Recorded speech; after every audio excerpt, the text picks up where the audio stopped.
I picked this signal generator up for about $10. It's a pattern generator for all TVs, test pattern generator. As you can see, it works. It gives some pretty cool patterns. There's also some other buttons right here, but now I would like to look inside and see if there's anything to fix. Alright, so as you can see, I have opened it up, and after inspecting it for a bit, I found out what was heating up inside. And out of all the bunch of electronics in here, as you can see, the things that were heating up were actually the capacitors, which indicates that these need to go. So I've already collected a bunch of new capacitors that I will be putting in here in hopes of this being a little bit more reliable. Also, this is quite interesting. I think this is a transmission channel which has its latency stated here, and it's a dynamic resistance, or however it's called in English, I'm not sure. Well, the resistance that the signal sees when it's traveling through this. I think that's what it is, but I'm not sure. I might be completely wrong.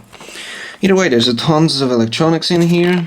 This curious little connection in here between this potentiometer and the shaft. A little RF box. We'll see what's inside here in a second. Here's a transformer and some this, I don't know what this is actually, has a plus marked on it. I would expect it to be like a capacitor, 10 nano, or, well, yeah, 10 nano at 6.3 volts maybe. No clue really. What kind of a capacitor could it be? And this is the power supply, this pot, not sure what it does. This also got a bit hot. This is a transistor, but that's to be expected. Anyway, this is the nameplate. Look at how glorious this thing looks when it's backlit. I might consider putting an LED here with a bit of an milky piece of glass, so it has this uniform lighting, because it looks freaking sweet. Anyway, on this LED also, I don't know, not sure if I like the color. Maybe I'll replace it. Anyway, this is the front plate just coming off right here. As you can see, it's a bit dirty. Nothing too terrible. The buttons will certainly need a bit of a clean.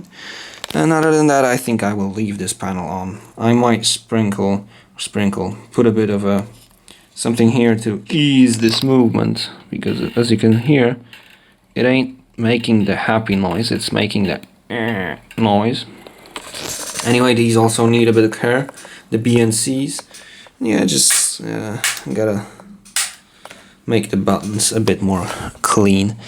Also, something interesting in here, look at these. These are crystals, I think, crystal oscillators. Massive socketed crystal oscillators, bro. How cool is that? That's huge, that's massive. Anyway, there's tons of these caps in here, so they all have to go, because they were really heating up, legit. I never saw a situation where caps heated up this much in this short time, so these are probably all cooked. So hopefully, once I replace them, this thing will work happily for years, because I want to use it for a long time. Yeah, we'll get to it.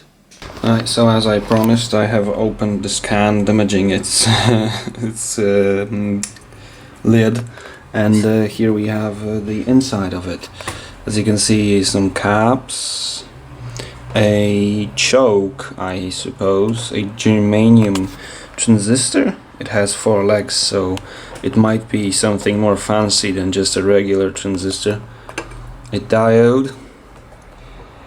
Seems like some rather high frequency stuff, which is exactly what it is, since this is the UHF output. Now I'll close this and I'll try to get to this can. This can, as you can see, is soldered, so might be a bit tougher. Alright, so as you can see, I have opened it. I actually didn't have to desolder, because this plate, it was inserted like this, and this plate is covering the back side of the PCB.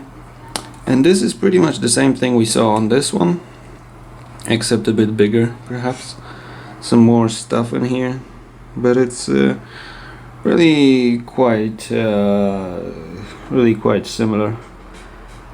No electrolytic caps in here, nothing seems to be clearly damaged, so I suppose this is gonna be just fine without us engaging in any type of desoldering, which is sweet.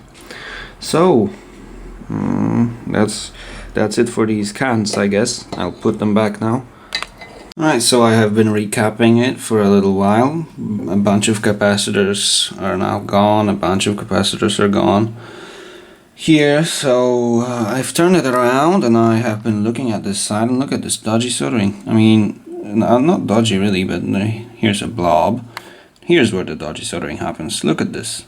These pins are like so hungry for some more solder. One thing really that struck me is that right here, look at it. You just grab a tool, look at it. Here, there's clearly not meant to be contact. Someone even drew a line here. These things shouldn't be contacting, I bet. And this is just shorted. So I will unshort it and we will see if that changes the behavior of this device anyway, in any way. So yeah, let's do it. Alright, so all of the capacitors on this board are brand new. Some of them don't.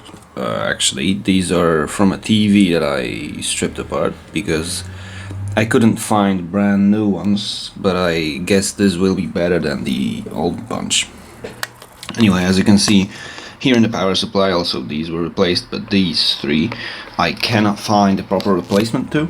I mean, I found this, so I'm gonna replace this one, and I'm gonna try to search through a bunch of my capacitors to find replacements for these two, just to have something that's, you know, better than the previous ones. But yeah, I also lost track of the polarity a couple of times, so I tried to reverse engineer the board kind of a bit to get an idea of which way around the capacitor should be, but I'm not sure if I did that correctly. So when I'm gonna be firing this up, I might record it in case this just, you know, explodes, and it will be pretty entertaining because that might be the end of this thing. So yeah, I'll record the startup to see if everything is fine.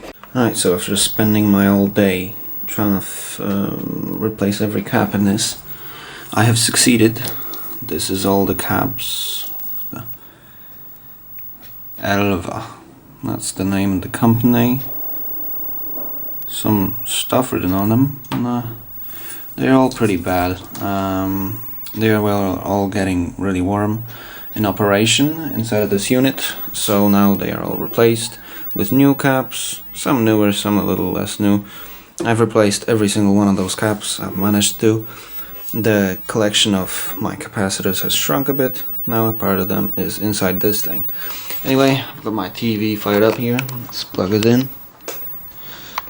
Bam! As you can see, a little light is shining. Let's select this, select the proper color scheme.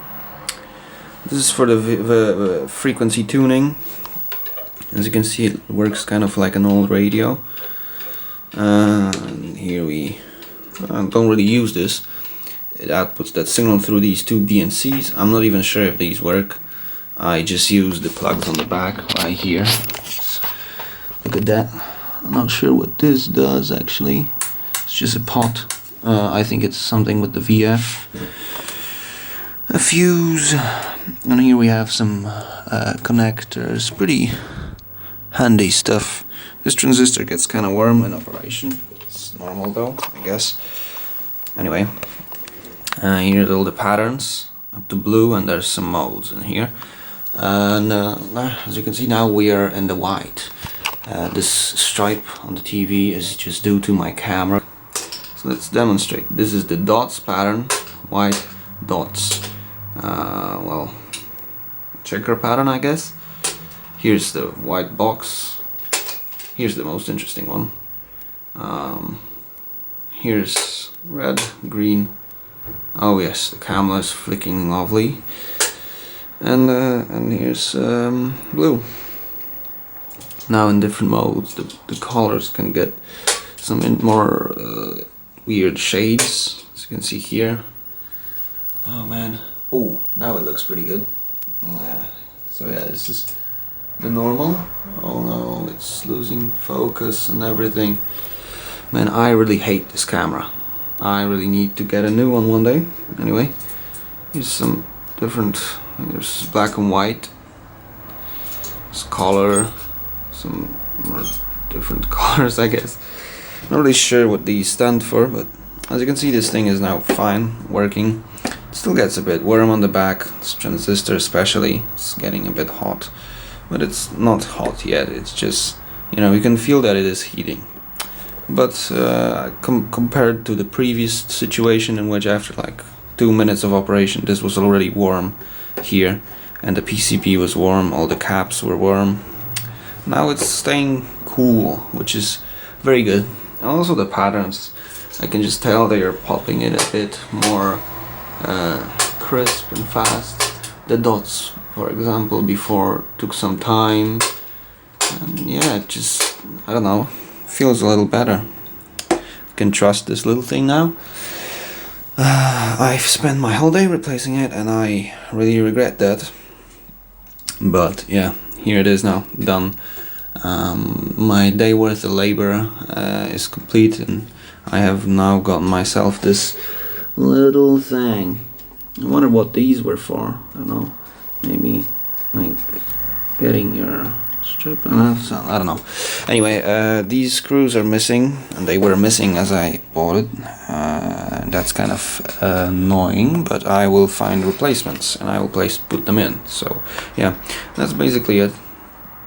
This little thing. If anyone knows what these symbols mean, just yeah, if anyone can like transcribe this stuff over here, I don't know what it means. I might look it up. Anyway, yeah, that's it. Like nice little pattern right here. So thanks for watching and have a good day.